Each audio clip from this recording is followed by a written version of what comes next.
I'm Dr. Suraiya Shahin, and today I will teach you Where the Mind is Without Fear by Rabindranath Tagore. Where the Mind is Without Fear is a patriotic poem, a very powerful poem by Rabindranath Tagore. Rabindranath Tagore, who occupies a special place in the history of India, is known as Bengali poet, song composer, short story writer, playwright, novelist, essayist, and famous artist. He is also known for using colloquial language in literature and the concepts of Indian culture. He was the first Indian writer to receive the Nobel Prize for Literature in 1913. Rabindranath Tagore was the first Indian writer to receive the Nobel Prize for Literature in 1913. Rabindranath Tagore wrote a collection of poems called Gitanjali, which he translated from Bengali into English language. And the poem Where the Mind is Without Fear is in that collection, Gitanjali. This poem was written during pre-independence India, when our country India was colonized by the Britishers. Being influenced by the social situation, he took the theme of freedom for this poem. Since India at that time suffered a lot with the restrictions imposed by the Britishers, the poet Rabindranath Tagore dreams a country which should be free and where the people should live without any fear and restriction. The sense and the tone of this poem reveals that Tagore is praying to the Almighty God for a nation which should be free of all corruption, manipulation, and oppression. Tagore begins this poem by writing, Where the mind is without fear and the head is held high, where knowledge is free. The poet here dreams a country where the people should live without any fear in their mind, and the head is held high means a country where people can think and express their thoughts, ideas freely and fearlessly, and live a dignified life, a respectful life. He says where knowledge is free means when the mind is free, it will inspire them to think free, and where there would be no restrictions to learn and gain knowledge, and acquiring the knowledge will make them independent, which was restricted under British rule. He metaphorically means to say that now it's time to open the blocked mind to achieve freedom. Then Tagore writes, where the world has not been broken up into fragments by narrow domestic walls, where words come out from the depth of truth.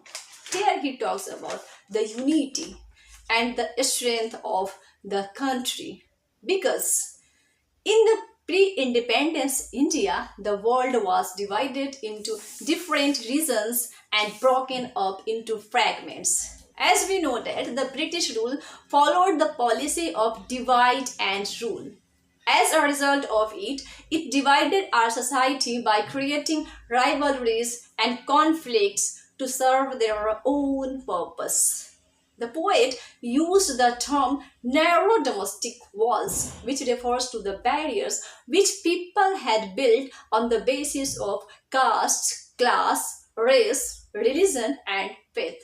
When the poet says, where the words come out from the depth of truth, he refers to the honesty of the people. The words of the people must express the depth of truth. The poet wishes that the world should not be split up, should not be divided into small regions, countries, or territories, where the entire world should be treated as one country, one family. The poet is influenced by the prevalent social barriers, caste barriers, religious barriers at the time of British rule. So he envisions a world which should be free of all those barriers. And the entire world should be treated as one country, one family, living with peace and harmony. In the next stanza, the poet writes, where tireless striving stretches its own arm towards perfection, where the clear stream of reason has not lost its way into the dreary desert sand of dead habit. By using the term tireless striving stretches, he has used the literary device personification, means giving human traits to non-human things. The poet wishes that everyone should strive for perfection to achieve the status of an ideal country. Those struggles of hundreds of years should finally reach their goal of getting freedom and perfection by saying dreary desert sand of dead habit. Tagore refers to old, outdated habits and traditions which have lost their utility in the present world. Here, his focus is on the new thoughts and concepts that now it's time to replace the old habits and traditions with the new thoughts and ideas. In the last stanza, the poet writes, where the mind is led forward by thee into ever widening thought and action, into that heaven of freedom, my father, let my country awake. My father, let my country awake. In the last stanza, the poet prays to God that let our country get awakened but with ever widening thoughts and actions. Tagore prays to God to guide and support him in his extreme longingness for independence. He wishes his fellow citizens to be encouraged by their noble thoughts and actions. Here we find the poet's patriotic heart who prays to God for a world where people should have free thought, noble action, and universal goodwill. Means these should come new awakening, means there should come new awakening to let our country free. He refers to freedom as heaven. Tagore refers to freedom as heaven and God as the Father to awaken his people and help them reach this glorious place. That's why he calls independence, which is as beautiful as heaven. He calls independence as beautiful as heaven.